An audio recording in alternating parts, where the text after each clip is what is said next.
What kind of mixture is it? Something real good. Do you ever use it? Bingo.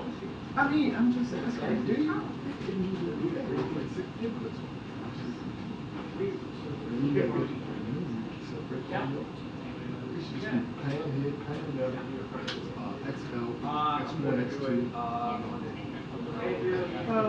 Right. Let me see. What kind of mixture is it? Sounded like. Oh, is it? A 6 inch. Because you probably won't give me money to get a smaller. Yeah.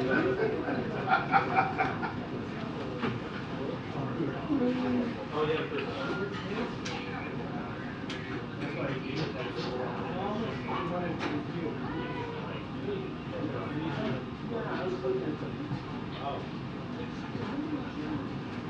I think you was coming, weren't you? Me too.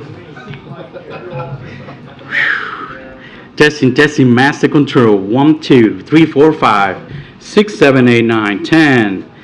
Mic test. 1, 2, 3, 4, 5, 6, 7, 8, 9, 10.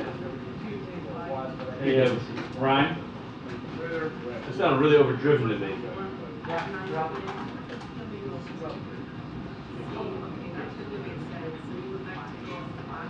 Is this a line input? Line? Yes. Is lines okay?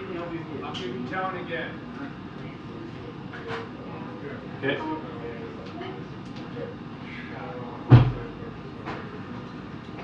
Got it? You should put an earphone thing in, Chris. I got it.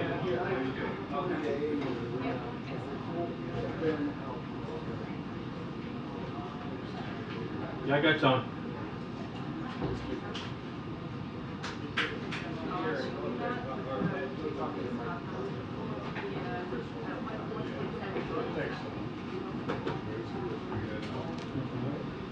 Do one more microphone? Sure thing, sir. 2 more if you want. Yeah, that's good. Testing. 1, 2, 3, 4, 5, 6, 7, 8, 9, 10. Mic test. 1, 2. You listening, Brian? Yeah. Sounds good. Sound good to you? Yeah, sounds good here.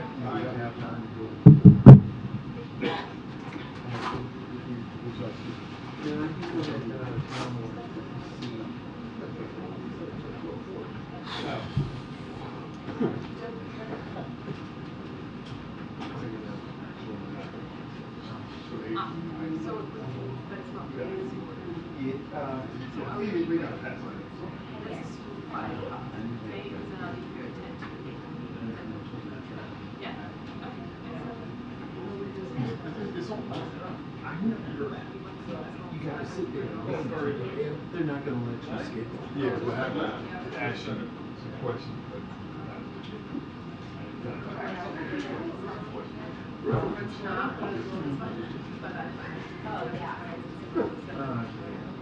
Let me go and tell him.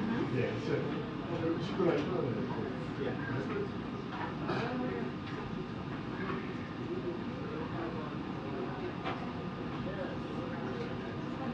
you okay, Chris? Yes, sir. Thank you for asking.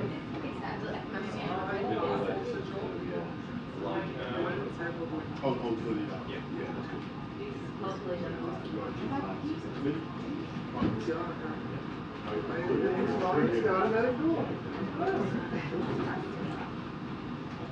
Hey, Ed. Tight. Oh, just like this. Don't worry about that. Yeah, like this. If you can get it. Yeah, you get it.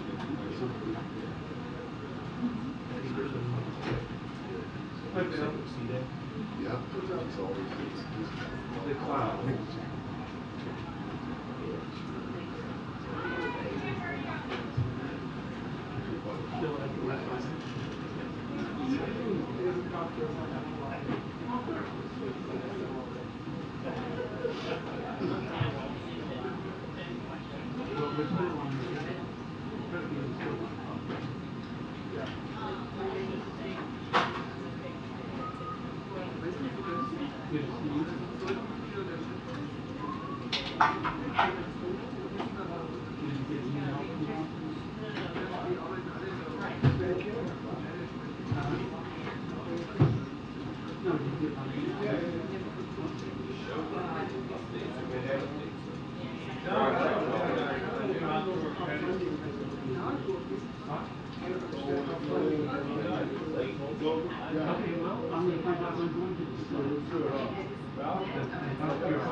Oi?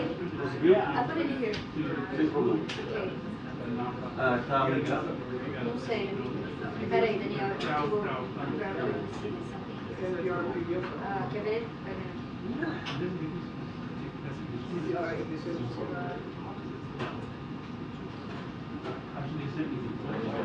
Tá bom, obrigada. Ótimo.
We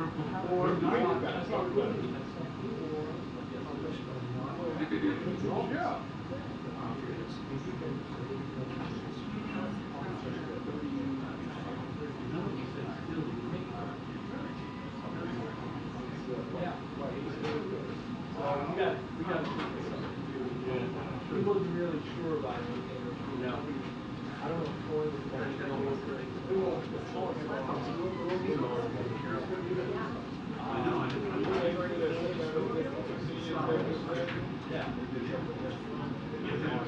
Oh, really? Because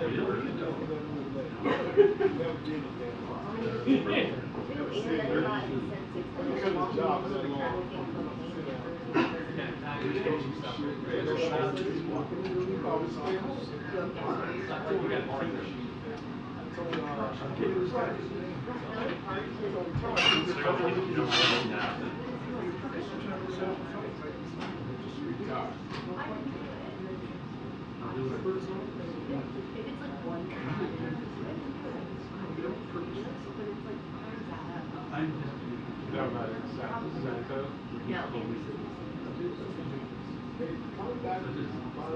I don't know.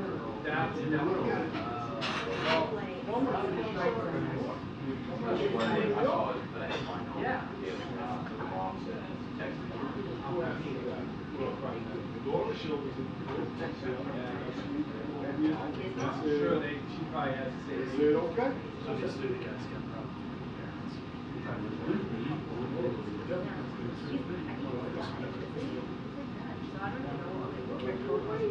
Is that, you talking about the one from years ago where it was like in Aruba? So they finally got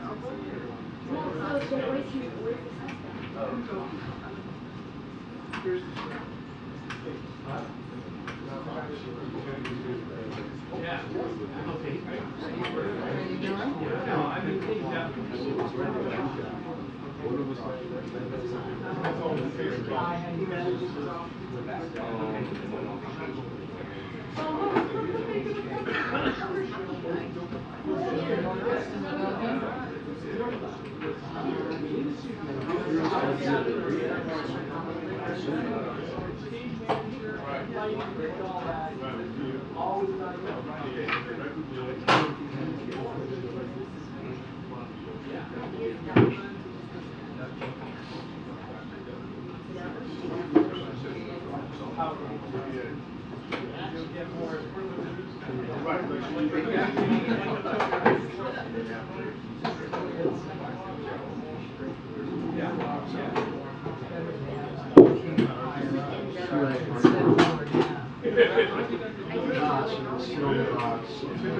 use the stool.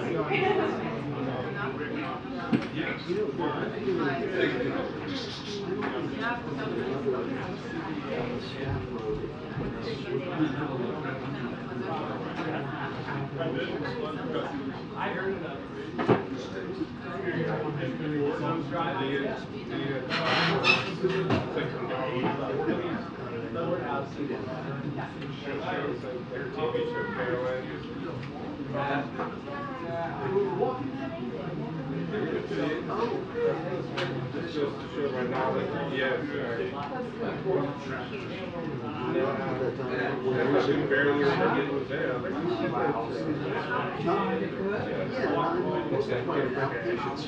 But she happened to be there with her a couple days later. They sent her to a couple of days and then basically stay off for like a month. Yeah, I heard that. Yeah. They let you ride your scooter again? What? Yeah, okay.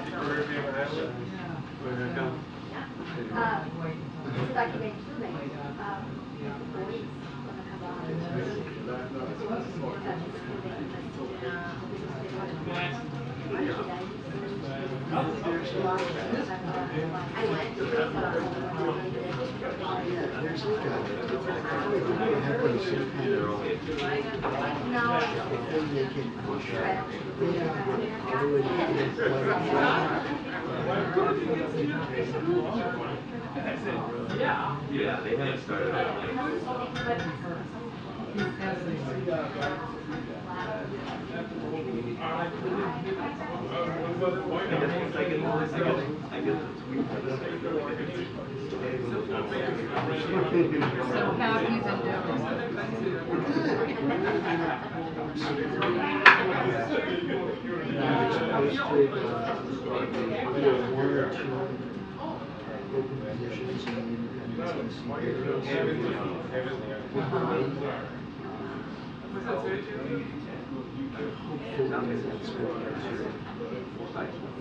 So how have you been So you have a place with them?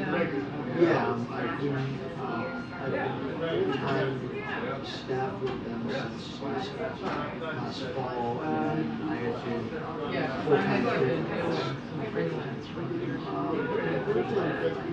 full-time freelance with them since 2019. That's good. Yeah, so I get paid. Yeah.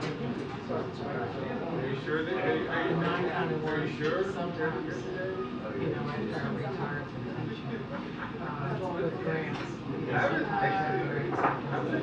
Yeah, just trying to.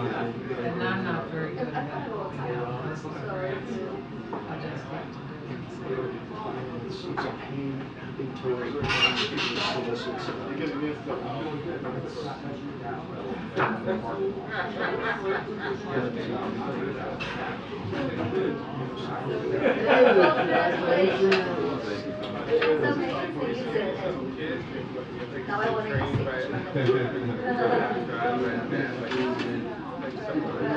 do that?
I never said that. He's like, then he's got open spaces.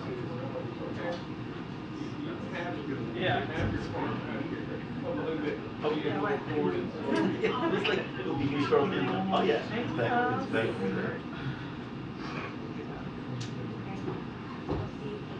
get out of here.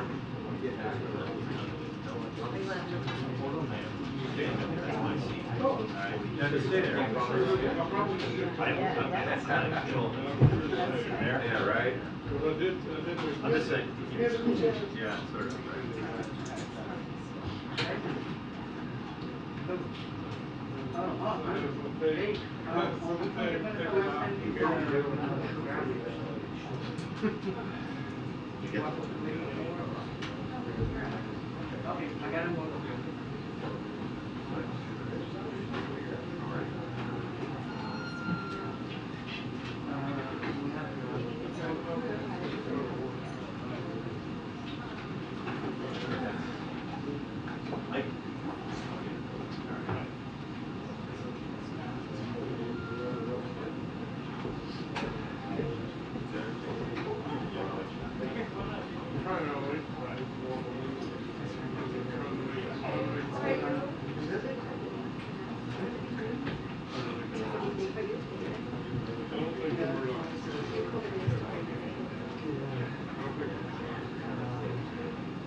Just all here?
Wait a minute! In person, you're so down. That's good. I'm happy. And it's not being able to see it. Are you here for the collapse of the economy?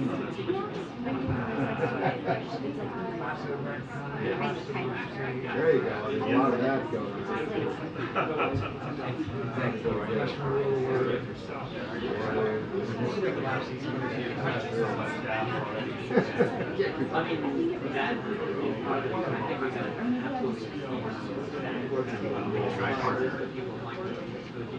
My radio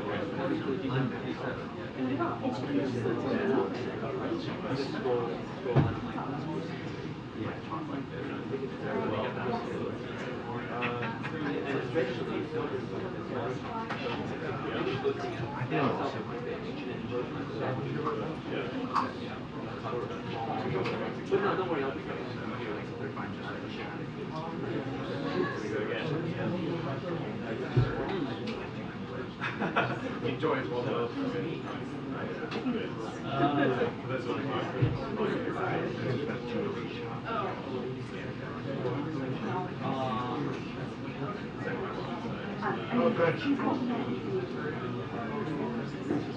Yeah, I have too.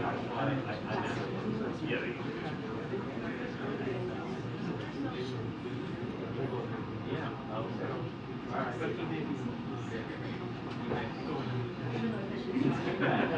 Yeah, no.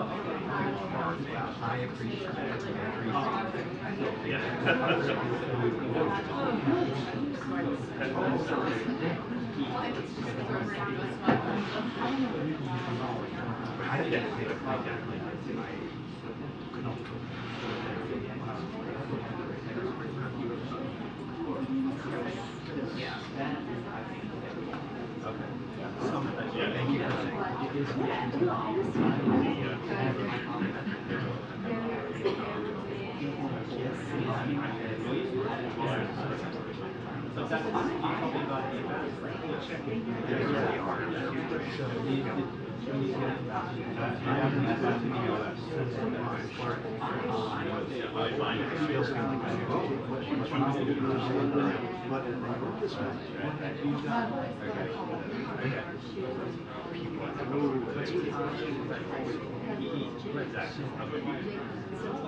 So it's funny, I was talking to my bosses about looking for my share of secrets,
Hey, how you doing?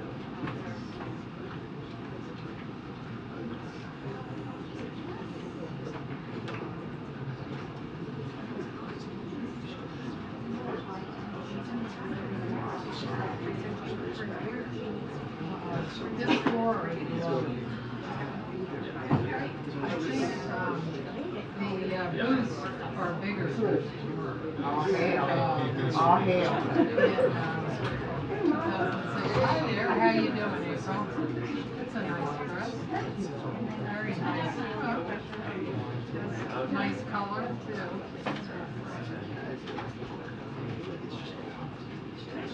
So TV got bigger. Attention, the press briefing will begin in 2 minutes. The press briefing will begin in 2 minutes. Thank you.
How are you? Right.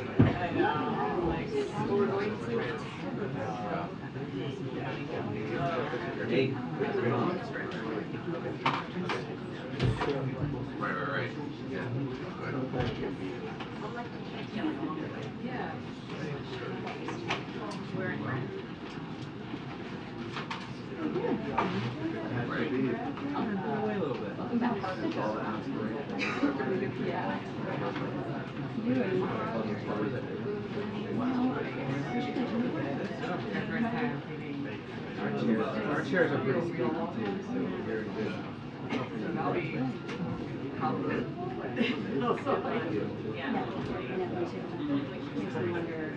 Yeah.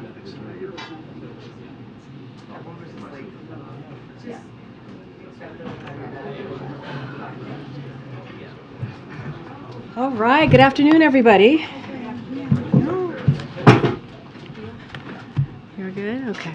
No losing pens. All right, today the COVID-19 public health emergency ends, and I want to take just a moment to talk about the important work that has happened under this administration to prepare the nation for the next phase of our response to COVID-19.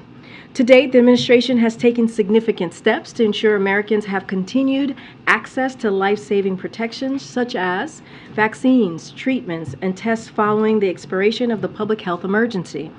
Under this president, we launched the largest adult vaccination program in U.S. history, with over 270 million Americans receiving at least one shot of COVID-19 vaccine. And as you all know, our efforts have not been limited to the United States alone.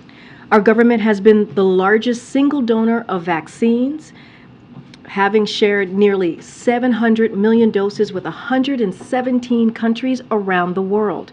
Since January 20th, 2021, COVID-19 deaths have declined by 95%. New COVID-19 hospitalizations are down nearly 90%, and COVID-19 deaths globally are at their lowest levels.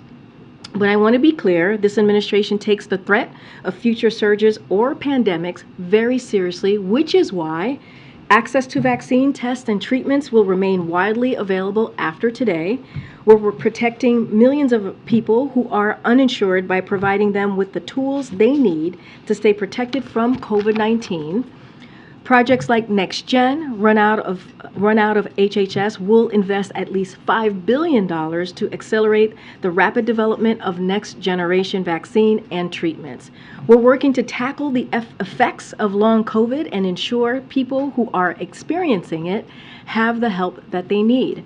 We're working to stand up the Office of Pandemic Preparedness and Response here at the White House, and we're calling on Congress through the President's budget to invest in our nation's ability to prepare and respond to future threats.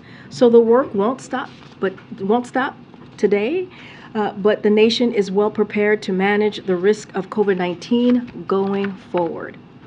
And the continued availability of vaccinations, tests, and treatments and programs that provide equitable access to these tools has put the nation and the world in a strong position as the public health emergency for COVID-19 ends and we move into the next phase of our response. This morning, you all saw we continued progress on our efforts to bring inflation down. The official measure of inflation for producers of goods and services fell to 2.3%. That's the average rate of producer price inflation in 2018 and 2019, and the lowest level in more than 2 years. And it follows news we received yesterday showing that consumer inflation declined for 10 months in a row. That includes a second month of falling grocery prices. So while there is more work to do to lower costs for families, we are making important progress at a time when our job market remains historically strong. Unemployment is at its lowest level in more than 50 years. The share of working age Americans in the workforce is the highest in 15 years, and unemployment for African Americans is at the lowest that we've ever seen. Our historic recovery and falling inflation is thanks to, in part, because of the president's work and what he's done over the last 2 years, including lowering costs for prescription drugs, insulin, energy bills, and gas. With that, thank you for your time. I'd like to introduce, as we have promised, Secretary of Homeland Security, Alejandro Mayorkas, to provide you all with the update on our robust work underway as Title 42 lifts later today. Secretary, the podium is yours. Thank you very much, Corinne, and good afternoon. Tonight at 11:59 p.m. Eastern Time, the pandemic-era Title 42 public health order will end. Starting at midnight, people who arrive at our southern border will be subject to our immigration enforcement authorities under Title 8 of the United States Code. Here is what that means. If anyone arrives at our southern border after midnight tonight, they will be presumed ineligible for asylum and subject to steeper consequences for unlawful entry, including a minimum 5-year ban on re-entry and potential criminal prosecution. The transition to Title 8 processing will be swift and immediate. We have surged 24,000 Border Patrol agents and officers, thousands of troops, contractors, and over 1,000 asylum officers and judges to see this through. We are clear-eyed about the challenges we are likely to face in the days and weeks ahead, and we are ready to meet them. We expected to see large numbers of encounters initially. We are already seeing high numbers of encounters in certain sectors. This places an incredible strain on our personnel, our facilities, and our communities with whom we partner closely.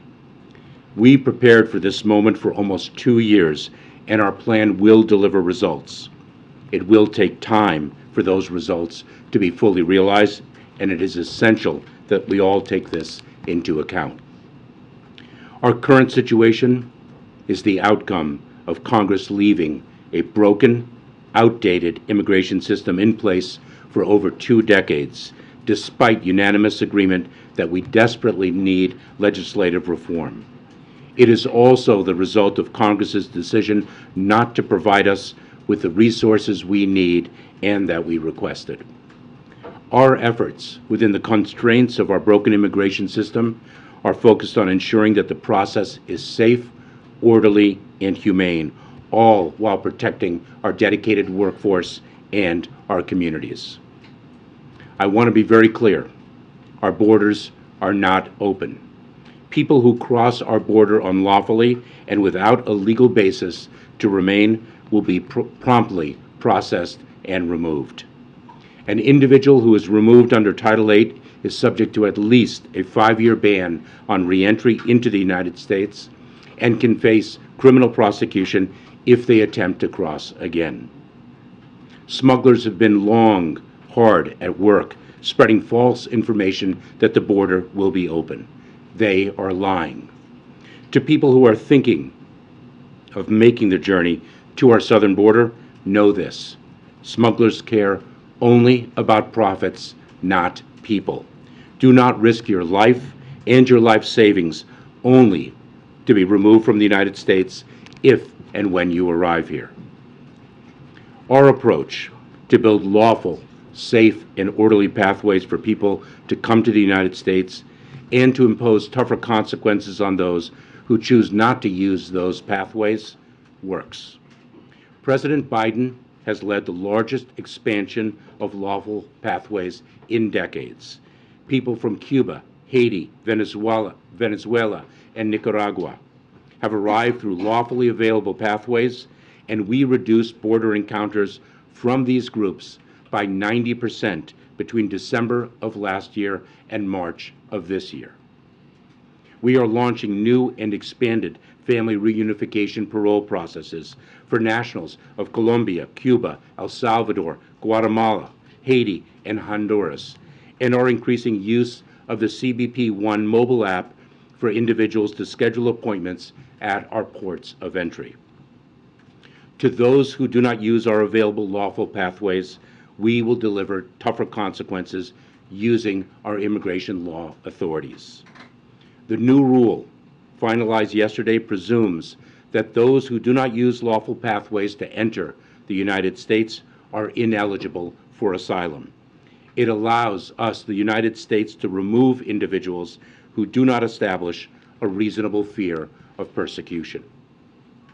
We announced that eligible families will be placed in expedited removal proceedings, and those that receive a final negative credible fear determination will generally be removed within 30 days of being placed in those proceedings. We began planning in 2021 for the end of Title 42. Just a few highlights. In addition to securing the first increase in Border Patrol agent hiring in more than a decade, we are in the process of surging personnel to the border, including over 1,400 DHS personnel, 1,000 processing coordinators, and an additional 1,500 Department of Defense personnel. We are delivering tougher consequences for unlawful entry. During the first half of this fiscal year, we returned, removed, and expelled more than 665,000 people. We are conducting dozens of removal flights each week, and we continue to increase them. Just yesterday, we worked with the Mexican government to expel nearly 1,000 Venezuelans who did not take advantage of our available lawful pathways to enter the United States. We are bolstering the capacity of local governments and NGOs. Last week, we announced the distribution of an additional $332 million to support communities along the southern border and in the interior of our country. And we are going after the smugglers, leading an unprecedented law enforcement disruption campaign that has led to the arrest of more than 10,000 smugglers who mislead and profit from vulnerable migrants. The United States is also working closely with regional partners to impose stiffer consequences at our border, expand lawful pathways for orderly migration, and coordinate enforcement efforts.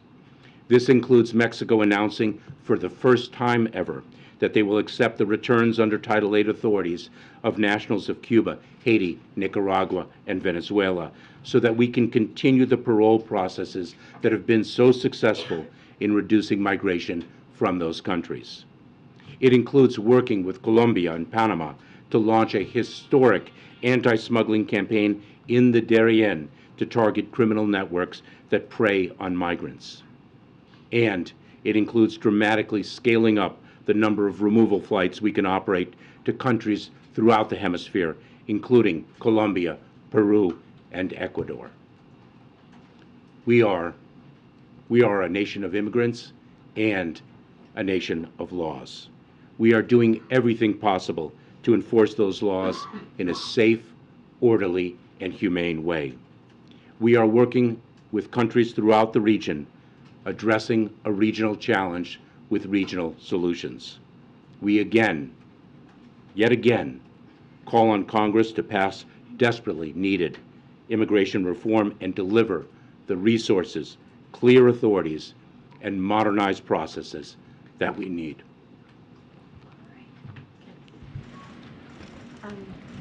Okay, so just make sure. Hi, I'm Secretary. How you doing? Good afternoon. I have two questions. One is, how do you decide which nationalities are going to be able to use the legal pathways, for example, with the Venezuelans and the Haitians and Nicaraguans? How did you decide who is allowed to avail themselves of legal pathways and who isn't on that particular track? For the parole programs? Yeah. Yes. So what we did is we met the need with the parole programs.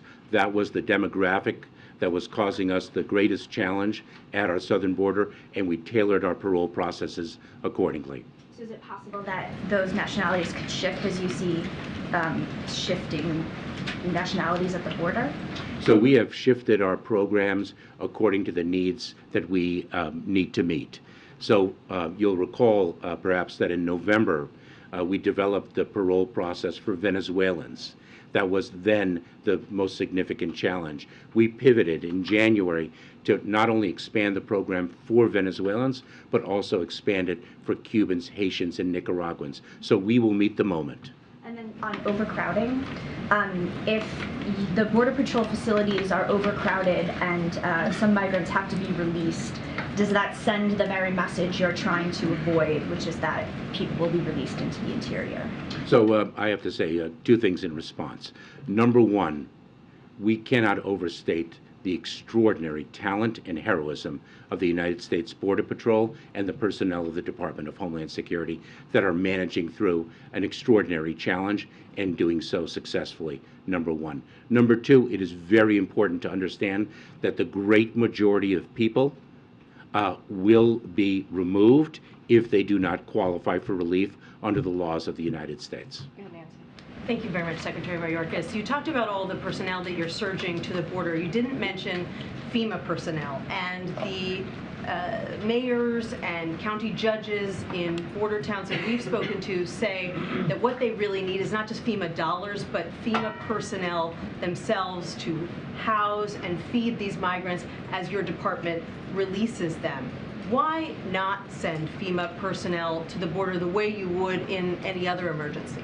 Well, the deployment of FEMA personnel is specific to a particular type of emergency, an emergent event.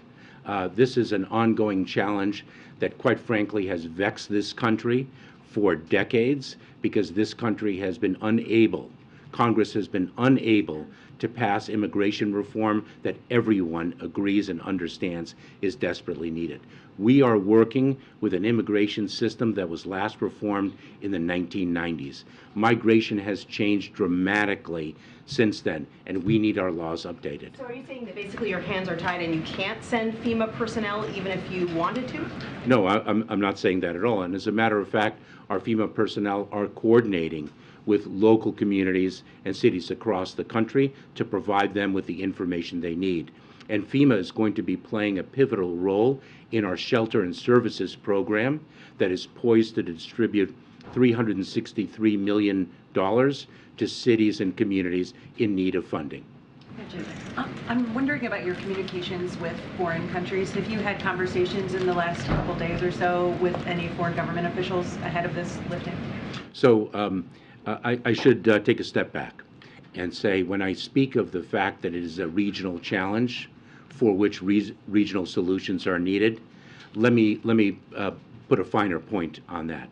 There are approximately 20 million displaced people throughout our hemisphere. The challenge that we are encountering at our southern border is by no means unique to the southern border of the United States. And I have learned that powerfully, not only through the information and analysis that we undertake in the United States government, but in our conversations with our foreign partners. Just this week, I spoke with the Foreign Secretary of Panama. Last week, I spoke with the President of Guatemala. 3 weeks ago, I was in Panama to speak with the Panamanian Foreign Minister and the Colombian Foreign Minister. We are engaged, and of course, Secretary Blinken is leading the diplomatic engagements. Diplomacy is a key pillar of our effort. The question is, I want to focus in on black migrants from Africa and the Caribbean nations. Nana Jumfrey, who has met with President Biden on this issue and other civil rights leaders, said that the lifting of Title 42 suppresses black asylum seekers who are required to ask for asylum in countries they transit through. Many of those countries are too dangerous for black migrants to request asylum. And she gives the example of the African Americans who traveled to Mexico. Some were killed. They were thought to be Haitian migrants. What do you say to that? And what is there an effort? And what will you do to safety net or safeguard some of these black migrants who are trying to come now for asylum, who are in countries or transiting through countries where they cannot ask for asylum through under the laws that the Biden administration has put in place? So let me share with you one way in which migration has changed dramatically over the years. It is no longer the case that individuals can, on their own, reach the southern border of the United States. They have to place their lives and their life savings in the hands of ruthless smugglers that exploit them and ruthlessly do so. And we have not only a security obligation, but a humanitarian obligation to cut those smugglers out. And that is indeed what we are doing. And this president, President Biden, has rebuilt our refugee processing capabilities and has committed to a large number of refugee admissions to the United States. Our president, President Biden, has expanded lawful pathways for migrants like no other president past. And what we are doing is we are extending an outstretched arm of humanitarian relief to reach people where they are so they do not have to place their lives in the hands of those smuggling organizations. But the southern border is not just Mexicans, it is Haitians, it's Africans, as we've seen, particularly with that issue with the Haitians being whipped with the reins or the horses. But what is there? Well, let me just correct you right there, because actually the investigation concluded that the whipping did not occur. I'm sorry, I saw it differently. They were whipped with something from the horse, reins from a horse. Maybe the video or the picture was fixed, but what I saw was totally different. I'm sorry. Yeah, I'm going to leave you as corrected. What happens? Again, the Mexican border is not just Mexicans, it's Africans and Haitians. What is there in place, as you hear from people who are advocates for immigrants like Nana Jumphrey, to help those who are trying to seek asylum from places like Haiti that has gangs? They can't even have an election because the atrocities there are just so great. So a few responses. Number one, we have set up the CBP One app to enable people to make appointments and arrive at ports of entry safely if they qualify for exceptions under the Public Health Authority of Title 42, which of course is set to expire at 11:59 p.m. We have admitted approximately 740 people through that CBP One app per day. The majority of the individuals admitted have been Haitian. We are expanding that CBP One app to reach as many as 1,000 people a day. And we are setting up regional processing centers throughout the region, working very closely with countries to the south, working with Colombia and others, and we expect to set up as many as 100 or more of those processing centers that will be open to people of all nationalities to obtain humanitarian relief. Mr. Secretary, thanks for being here. The President said this week that the situation on the southern border is going to be chaotic for a while. Given the fact that you've had nearly 2 years to prepare for this moment, how can chaos be the expectation? Well, I have said for months and months that the challenge at the border is and is going to be very difficult. And we have spoken repeatedly about the fact that that difficulty may actually only increase at this time of transition. It is going to take a period of time for our approach to actually gain traction and show results. And I've been very clear about that. The fundamental reason why we have a challenge at our border, and we've had this challenge many a time before, is because we are working within the constraints of a fundamentally broken immigration system, and we also are operating on resources that are far less than those that we need and that we've requested. Some of the measures that you have been talking about to put in place to mitigate this surge, some of those aren't even in place yet. It wasn't until 2 weeks ago that you announced these plans to open these regional processing centers. As far as I'm aware, they're not open yet.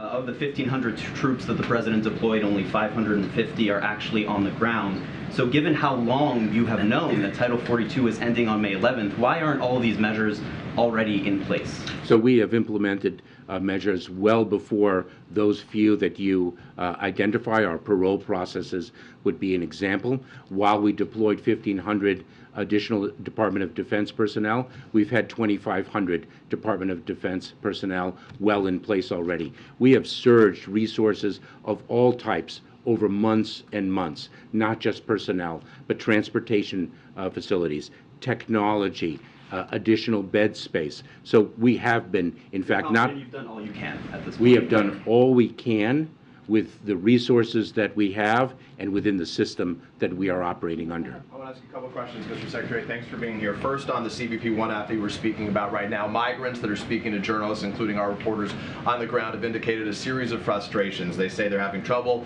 logging on, they're having trouble getting appointments, they're having trouble with language barriers. Perhaps they speak indigenous languages or others, and they're seeing technical glitches right now. So what specifically is being done to fix that right now, and does that app provide false hope to these migrants coming that will only lead to future frustration and surges like we saw from Venezuelans only a matter of months ago? So we have seen a tremendous acceptance of the CBP One app. We are utilizing it very effectively. As I referenced earlier in response to the reporter's prior question, that 740 people per day are reaching our port of entry. Those, by the way, are not individuals who've only made appointments, but actually a fraction of the people who have made appointments using the CBP One app. It has proven successful. We have identified glitches, and we've done so not unilaterally, exclusively, but also by speaking with individuals who have used the app, by speaking with migrants here in the United States who have reached the United States, as well as actually going into Mexico and meeting with migrants to understand the challenges, if I may. So we have addressed the challenges of which we are aware. The greatest challenge with respect to the CBP One app is not a technological challenge, but rather the fact that we have many more migrants than we have the capacity to make appointments for. The greatest level of frustration is actually being able to make the appointment, not the utility of the CBP One app itself.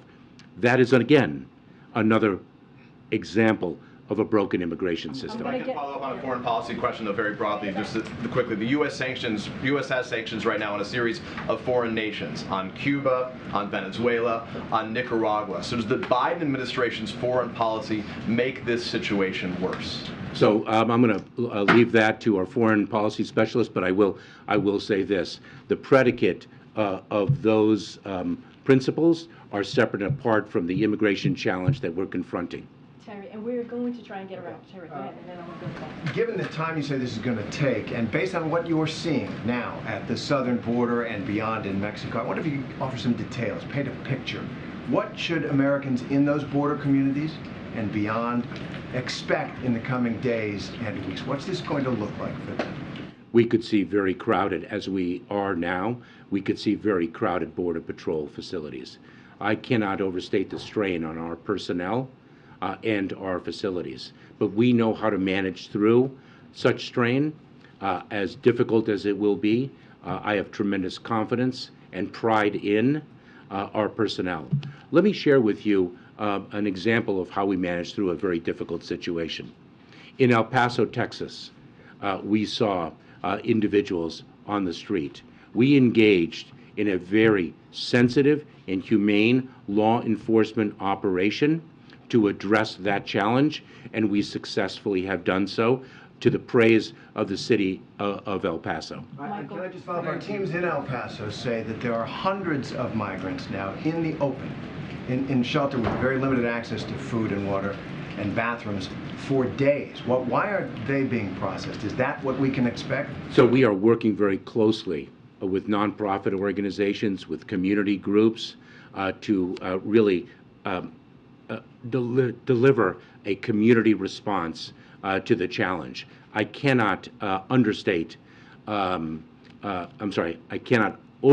much of a challenge it is going to be, and how we all have to deal with it as one administration and one country.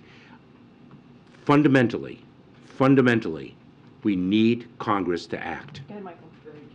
Mr. Secretary, thank you for doing this. Is this exclusively a challenge at the land border, or are you also seeing an increase in irregular migration by sea to Florida and to California for that matter? And then secondly, on the regional processing centers, I know that your staff has said that you'll have more announcements on exactly where those will be in the coming days, but just to echo my colleague's point, Did you want those to be ready ahead of the expiration of Title 42? And can you give any details on exactly where those processing centers will be? So with respect to maritime migration, a number of months ago, we were experiencing pressure in the maritime environment, and we responded to that pressure with increased resources. It is incredibly perilous for individuals to take to the seas. The search and rescue operations that the United States Coast Guard has to undertake all too often to rescue people, those seas are rough, and the vessels that they use are extraordinarily flimsy, and we see death on the high seas. And so we plussed up our resources, our Coast Guard resources. We also activated more robustly the reunification programs that give a lawful pathway for individuals to reach a country of safety. Brian. There was a second part to that question. Oh, I'm so sorry. Sorry. I'm sorry, Michael. I'm trying to get as many people as I Oh, can. the regional processing centers. Sorry about that. I apologize. So the regional processing centers, that's not something that the United States can set up unilaterally within a matter of weeks. This is a subject that requires a diplomacy. We rely on our foreign partners, and it takes a great deal of partnering, not only with the partners themselves, but also with the international organizations that are part of the fabric of international humanitarian relief. The United Nations High Commissioner for Refugees, the International Organization for Migration, and others. Go ahead, Brian. Thank you, Mr. Secretary. A bus of migrants from Texas arrived in front of the Vice President's office this morning, Vice President's house this morning. What's your response to that, to more buses of migrants being sent from Texas to Washington, D.C.? It is a both sad and tragic day when a government official uses migrants as a pawn for political purposes. Good, Jackie. Thank you, Corinne. Thank you, Secretary, for being here.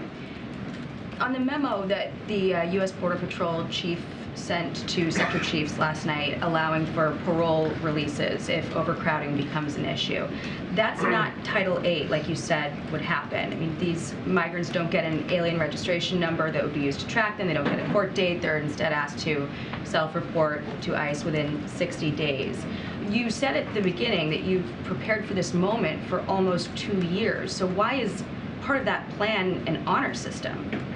Oh, it is not an honor system. What we do is we use the resources that we have to meet the challenges that we confront. This is a tool that has been used in the past.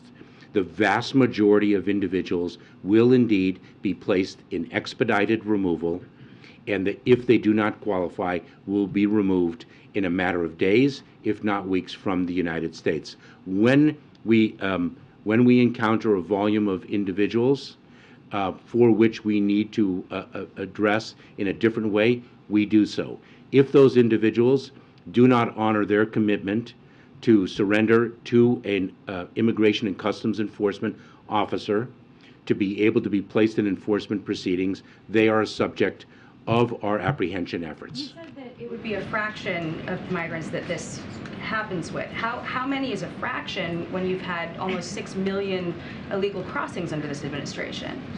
We, last year, removed, returned, and expelled approximately 1.4 million individuals.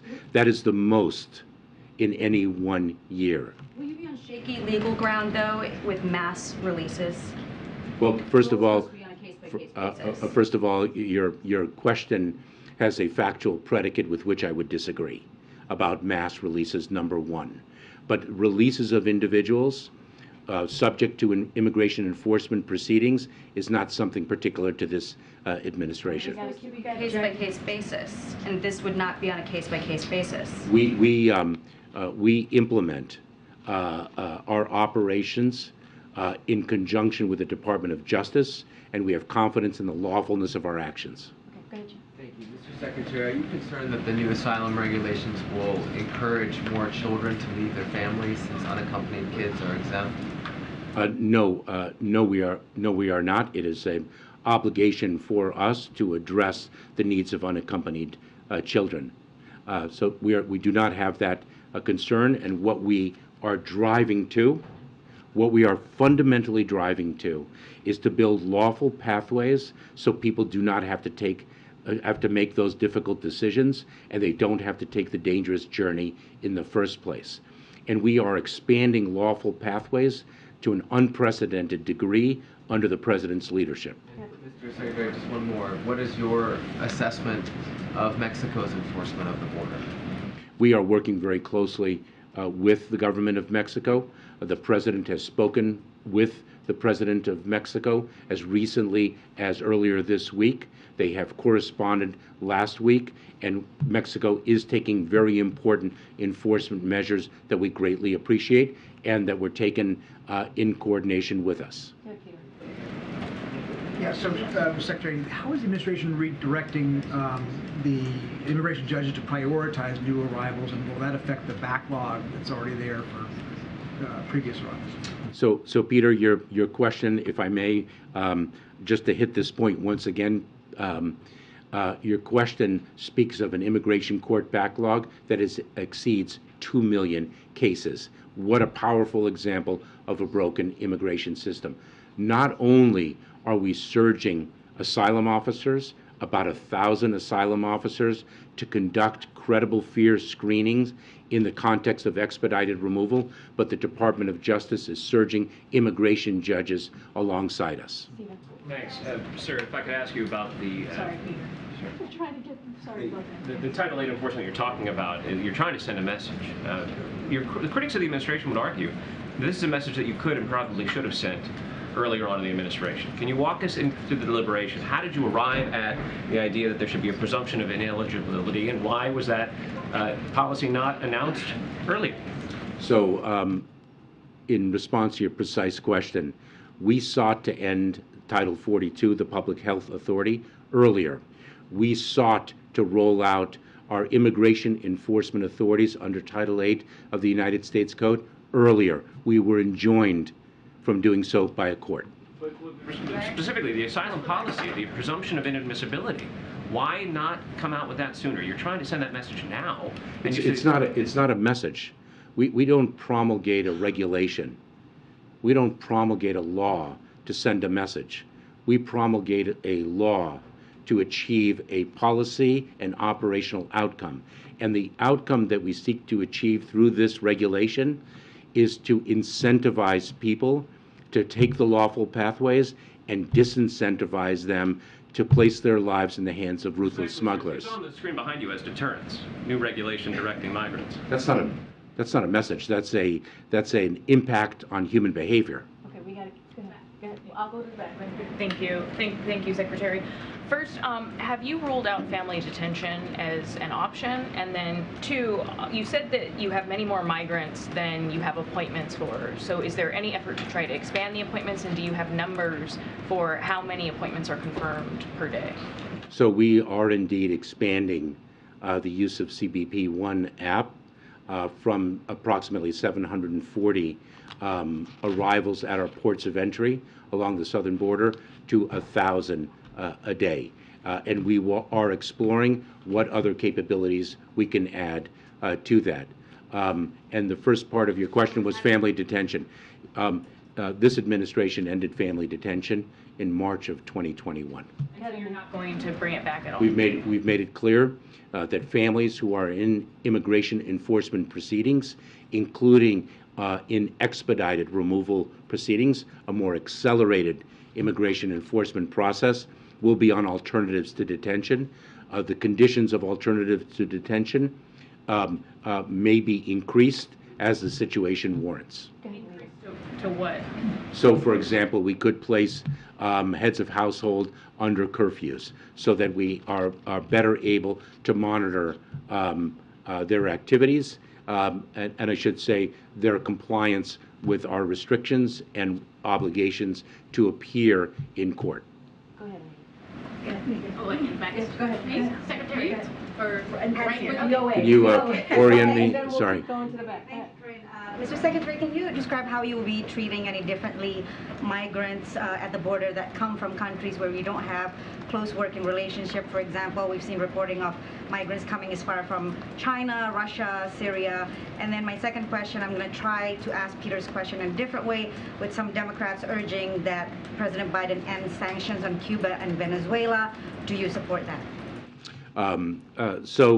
You speak of different demographics arriving at our southern border.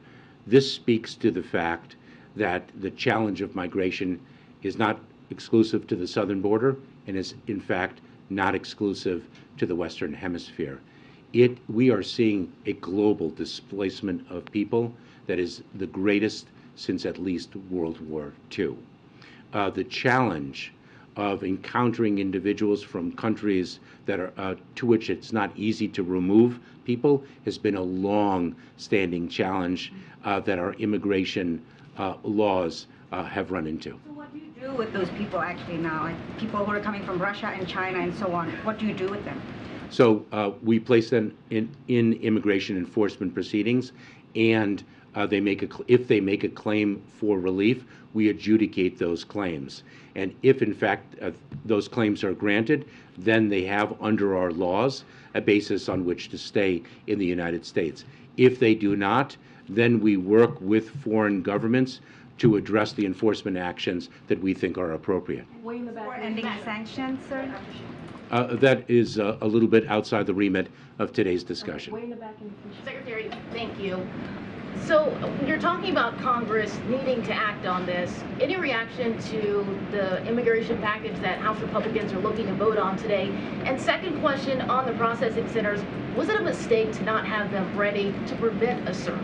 Can you repeat the second part of that question? And I would say President Biden, presented Congress with a legislative package on day one of this administration, now about 28 months ago. And we are hopeful that sensible and needed legislative reform will be passed by Congress, and we do not concur with the bill that was presented today. On the processing center specifically, though, was it a mistake to not have them ready in time to prevent a surge? As I have said, the development of those processing centers is a complex undertaking that requires the work of our foreign partners, international organizations, and the like, and we've moved very swiftly. Thank you, Green. Thank you, Secretary. Republicans repeatedly seek to paint the administration as being unable to secure the border. I wanted to ask, do you see this as a test? Does the administration see this as a test, or possibly an opportunity to show the American people that the administration does have the ability to manage the border under difficult circumstances? We view this as a challenge that we will meet. May I also ask, in regards to the overcrowding and some of these difficult conditions, how long are we talking that this chaoticness will be? Are we talking weeks, months, years before things take traction and you get more of a handle on it? We are working as hard as we can to make sure that time it takes is as little as possible.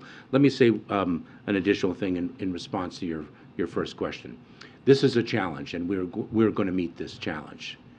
We're going to meet it within a broken immigration system while adhering to our values. Mr. Secretary, last year there were some estimates from DHS officials putting the highest level of migrants coming across the border each day at about 18,000 if Title 42 is revoked. Is that still the estimate, or do you have a clearer number of what you're anticipating? So let me clarify the number that to which you refer. Those weren't predictions. It is our responsibility in the Department of Homeland Security and across the administration to plan for different scenarios. That's what we do.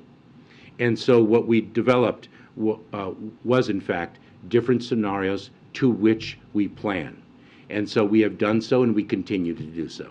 And then, you've talked about this being a challenging transition period, but how long do you expect a potential surge to last? Are we talking weeks, months, longer? We have confidence in the approach that we are taking, which is to really present lawful pathways for individuals to take advantage of and to disincentivize individuals from really placing their lives in the hands of smugglers. And let me share with you that the parole processes that we announced and implemented on January 5th for Cubans, Haitians, Nicaraguans, and Venezuelans are a proof point of the success of our approach. We saw a tremendous demand to access those lawful pathways, and we saw over a 90% drop in the number of encounters of individuals from those 4 countries at our southern border, and we saw that very, very quickly. Okay, a couple more. Go ahead, Phil. Republicans have challenged you on this point on Capitol Hill, and I wanted to give you an opportunity to respond. They point to Border Patrol's own numbers, which show that going back to October of last year, there were more than 1 million apprehensions, but then there were also more than 530,000 gotaways. That's roughly the size of the population of the city of Baltimore. How can you say that the border is not open? So we removed, returned, and expelled 1.4 million people last year. Ask those 1.4 million people if they think the border is open.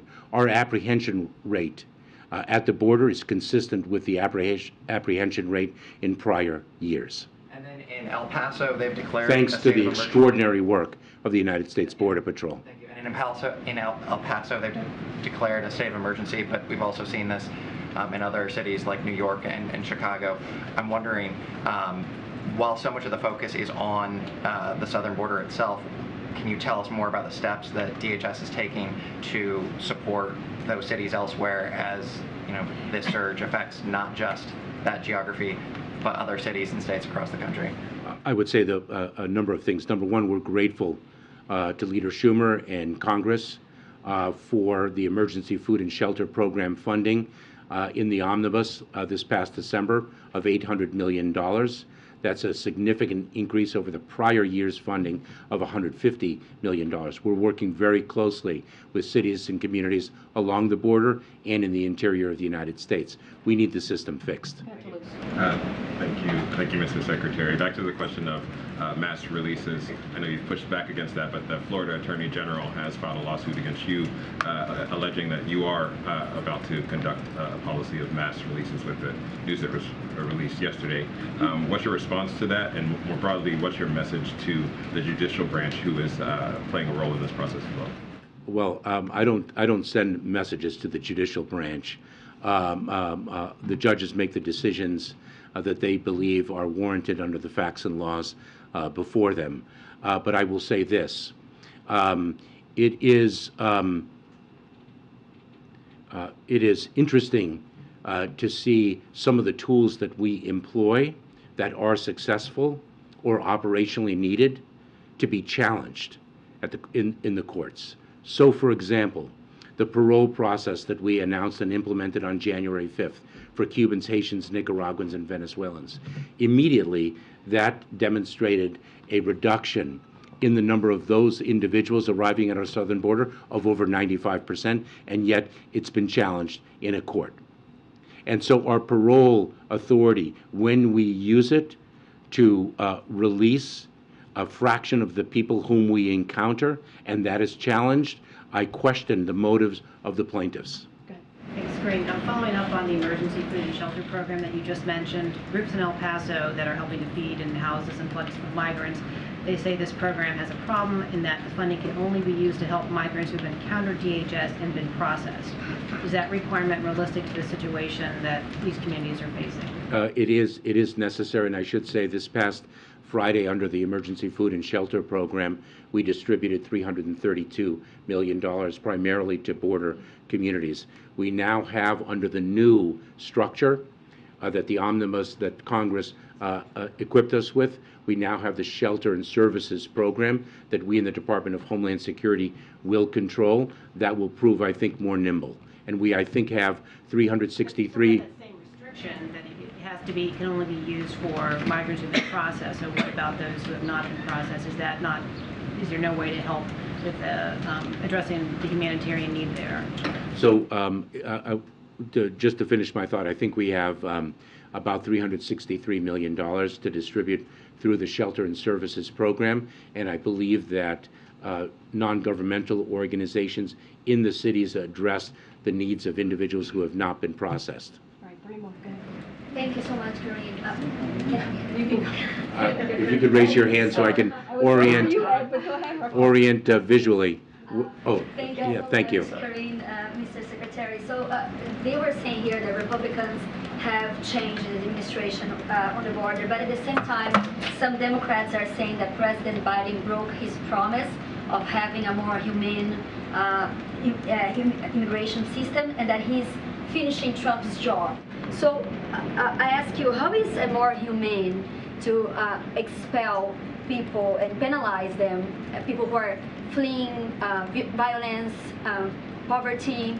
You were just saying that the number of deportation was the highest last year of any year. So let me just, the words have legal significance. So an expulsion is what happens under the Public Health Authority of Title 42. We sought to end the application of Title 42 some time ago. This administration stands markedly different than the prior administration. Markedly different. We have, in fact, a family reunification task force that has now reunified, I think, more than 700 families that were cruelly separated. We have, by the prior administration, we have rescinded the public charge rule that punishes individuals who've migrated to the United States just for accessing public resources to which they are entitled. We have granted temporary protected status to quite a number of countries. This president has led the unprecedented expansion of lawful pathways. We stand markedly different than the prior administration. We do not resemble it at all. What we do, and by the way, we have rebuilt an asylum system that was dismantled in the prior administration. We have resumed refugee processing all around the world, and these regional processing centers are going to accelerate the, pardon me, the refugee process in an unprecedented way. We are a nation of immigrants, and we are a nation of laws. And those laws provide that if one qualifies for humanitarian relief, then one has established a basis to remain in the United States. And if one has not, then one is to be removed. And that is exactly what is going to happen. You gotta go. We're done. You talked about cost. What's the rough cost to American taxpayers since the roughly 4 million people have come into this country illegally since January of 2021, as those people show up at community hospitals, as they enter the school system, as they get other government help? Do you have a taxpayer cost? Let me turn that question around a little bit, because I'm going to turn it around to match the question that an international partner asked of me. And the question that the international partner asked of me is, what is the economic cost of your broken immigration system? Since there are businesses around this country that are desperate for workers, there are desperate workers looking for jobs, desperate workers in foreign countries that are looking for jobs in the United States where they can earn money lawfully and send much needed remittances back home.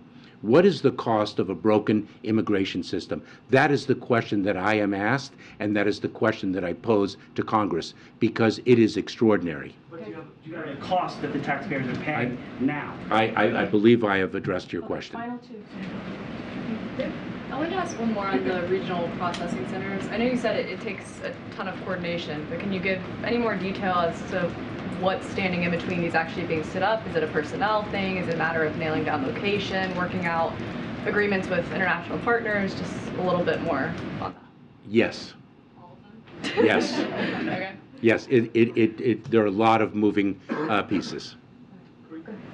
Thank you. Thank you, Corinne. So I just wanted to ask about messaging, because for years the administration has said that the border is closed and migrant crossings continue to notch records. And you just said that your message to migrants who are traveling unlawfully is, do not spend your life savings coming here only to be apprehended if and when you arrive here. But I'm wondering what you think it will take for that message to land. The question's a very important one because it speaks of two things. One is, of course, the efforts we make, but the second is a phenomenon that we are confronting, and that is the smuggling organizations that spread disinformation to vulnerable migrants. They lie to migrants, and as a matter of fact, when I was in Panama, speaking to my counterpart, the Foreign Secretary in Panama, and the Minister of Security, they were speaking of the fact that smugglers in that region of the world, before the migrants enter the Darien, an incredibly treacherous terrain, they are deceived into thinking that they are going to be on a 2-day tour. And so the smuggling organizations prey on the vulnerability of migrants and exploit that vulnerability solely for profit. We are communicating to migrants in country to communicate the truth, the dangers of the journey, the exploitation of the smugglers. And just yesterday we announced an extraordinary digital campaign to amplify that messaging, which is so vital. Final question right there. I was wondering if you could put some specifics on this plan. Let's say Border Patrol catches 10,000 migrants tomorrow.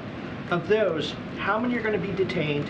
How many will be caught and released, and how many will be removed and returned within 72 hours? So let me share with you that we have already encountered 10,000 individuals in a single day.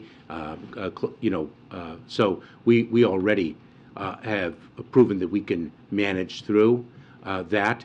We have surged resources, not just the Department of Homeland Security, but the Department of Justice, and bringing immigration judges to work alongside asylum officers to address the expedited removal process. We have surged the resources that we have, given the resources that we have been given by Congress, which is less than what we need and less than what we requested, to meet the challenge to the best of our abilities. Thank you, sir. Appreciate it. Thank you very much, Corinne. Thank you all. Thank you. Appreciate it.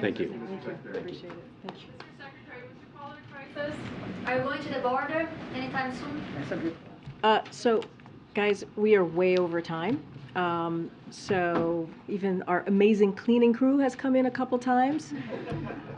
So I can take a couple of questions, but we really have to wrap up. We've been going for almost, I think, about an hour, if not close. Okay. Yeah. It has to be somebody I haven't called on yet. Wait, the way in the back, right there. Thank you so much. New Hampshire's Michael Delaney was not among the stalled nominees the Judiciary Committee voted on today with Senator Dianne Feinstein back in Washington.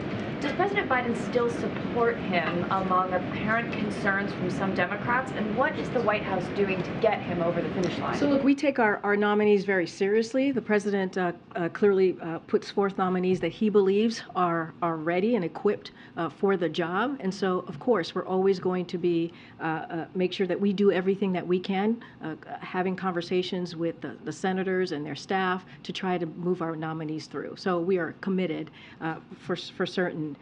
You had another question in there. And then you mentioned Senator Feinstein. We're glad to see her back. As you know, she is a longtime friend of the president, and he's been wishing her a speedy recovery, and it's glad to see her back in the Senate. And I'll leave that there. I'm trying to figure out who. Go ahead.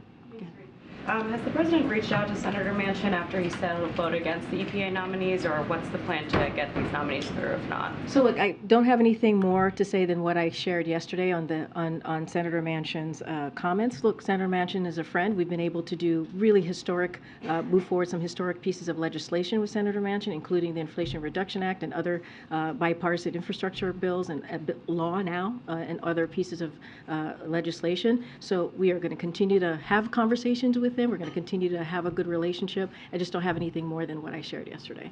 Go ahead, Ariel. Thank you so much. Can you update us on the talks about the debt ceiling? And related to this, Donald Trump yesterday said that Republicans should actually trigger default if they don't get spending cuts. Does that make a default more likely? So look, I would remind you all what he said in 2019. And first, I got to be super, super careful. Let me just say that first. We respect the rule of law. He is we know, a presidential candidate, but what I will say more broadly and focus on what he said in 2019, how paraphrasing here, how defaulting is not something that we should be doing. And so the question is, what has changed? What has changed now from 2019 to today? Look, we've been very clear that Congress needs to do their job. They must do their job. It's their constitutional duty to get this done. We've done it 3 times under the last administration. We've done it 78 times since 1960. But also, like I said, I want to be very careful because he is a presidential candidate. But I can speak to 2019 and his comments about the importance of making sure that we do not default and we're not a deadbeat nation. Okay, let me see. Go ahead, Eric. I haven't called. Thank you. Thank you, Green. I have another question on the situation at the southern border. So even ahead of the chaos of this week, morale amongst Border Patrol agents is low. They've been through a lot with the ongoing surge of people coming across the border. And according to the acting deputy commissioner of the CBP, 36 agents died by suicide in the last 3 years alone. So what is President Biden doing to show America's frontline police that he hears them and that he cares about the unprecedented issues they're facing? And so, look, our hearts go out to those families of those law enforcement members who, as you just stated, took their lives. So, look, Secretary Mayorkas spoke to this. He actually lifted up the CBP and said the work that they're doing is truly tremendous. This is why the president has taken this so seriously, making sure that we have troops that go down to the border so that they can give some relief to the CBP, the patrol, the law enforcement, and be able so that they can be able to do their jobs, right? And so that's why we put forth. And what we have seen on our end is you've seen House Republicans who have voted to fire 2,000 law enforcement. Those same CBP members, they voted to fire at least 2,000, voted against giving resources for folks who are at the border, for DHS, for these law enforcement officers. And so the president is doing everything that he can with the tools that he has in front of him. That's why he asked Congress on his first day, please, we have a comprehensive plan in front of you. We want you to take a look at this. We want to fix a system that has been broken for decades. You heard the secretary said since 1990s. And so it is time to get to work. The president is doing everything that he can. We understand there is a challenge at the border, but we are going to continue to put forth a robust multi-agency process to deal with an issue that has been around for decades and decades. Trying to see who I have not called. Go ahead, Karen. Thanks, Green. Do you have updates on when the president and congressional leaders will meet tomorrow? How much time the president's allotting for that meeting? And can you give us an update on the staff meetings that took place since that principals meeting? So and how would you care? Absolutely. So I don't have any updates for you yet for tomorrow. As you know, the president asked the 4 leaders, the congressional leaders, to come together again tomorrow to follow up on a conversation that they had just a couple of days ago. As you know, we don't read out private conversations, and we certainly don't negotiate in public, but I can confirm, as you all have been reporting, that the staff met yesterday to follow up on the conversation, to talk about congressional leaders, to the 4 congressional leaders and how they saw moving forward on budget and spending. That's regular order. That is something that has been done year after year to talk about appropriations. And so the staff are meeting again today and don't have anything further beyond that, but certainly we will share once we have a time and more information and logistics to share on tomorrow's meeting. Just one quick one. On the visit of the Spanish president tomorrow, is there a 2-and-2 press conference that's been added for that? I don't have a press conference to read out to you. As you know, the president is very much looking forward to speaking with the leader. I just don't have anything more to share. I'm sure NSC will be holding some sort of background call and more information to share with all of you. Okay, I'm going to take one more. Go ahead, Courtney. I'm just trying to call, guys. I'm trying to call on people that I have not called on today. So go ahead, Courtney. You started at the top talking about the end of the COVID emergency. Have you, at this point, or has the president put in place a plan for the White House pandemic team? I know you don't have a pandemic preparedness office up yet. Dr. Jha hasn't said if he's leaving, but I know his team is unwinding. Dr. Walensky's leaving.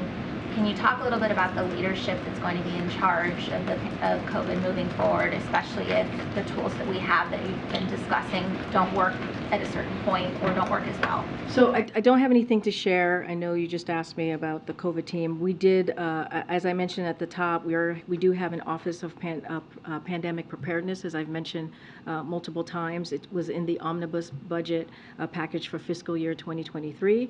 So Congress called on us to establish this office. So we're working through that, and once we have more information, we will share that with all of you. I will be back tomorrow, everybody, and then we'll take more information. I'll be back tomorrow, guys. Thanks, everybody.